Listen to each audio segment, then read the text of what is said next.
هنيئا لنا كعرب وكإفريقيا بتواجد منتخب عظيم مثل المنتخب المغربي. المنتخب المغربي شرفنا كعرب وإفريقيا في المونديال. هكذا كان تصريح الفرعون المصري محمد صلاح اليوم لصحيفة الميرور البريطانية مشيدا بالمنتخب المغربي بعد الفوز التاريخي على المنتخب البلجيكي. وأكد محمد صلاح أنه منذ بداية البطولة يشجع المنتخب المغربي ويتمنى له كل التوفيق والنجاح من خلال مونديال قطر.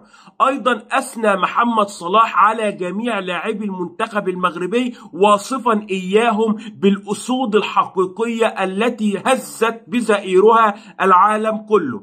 محمد صلاح أيضا أكد بأن المنتخب المغربي منتخب متكامل لديه لاعبين على أعلى طراز، لديه مدرب ذو شخصية وذو تكتيك وذو فنيات عظيمة جدا مثل وليد الركراكي. أيضا محمد صلاح أكد بأن المنتخب المغربي حاليا هو أقوى منتخب عربي وإفريقي بفارق شاسع شاسع شاسع عن أقرب منافسيه. وهنأ صلاح أشرف حكيمي صديقه المغربي الأقرب وجميع اللاعبين المغاربة بالفوز التاريخي على المنتخب البلجيكي. واختتم صلاح تصريحاته العظيمة عن المنتخب المغربي مؤكدا بأن هذا الزمن هو زمن الأسود، وأن المنتخب المغربي يمتلك جيل حاليا قادر على اكتساح القارة الإفريقية لسنوات وسنوات وسنوات عديدة وقادمة، كما فعلها المنتخب المصري 2006 و2008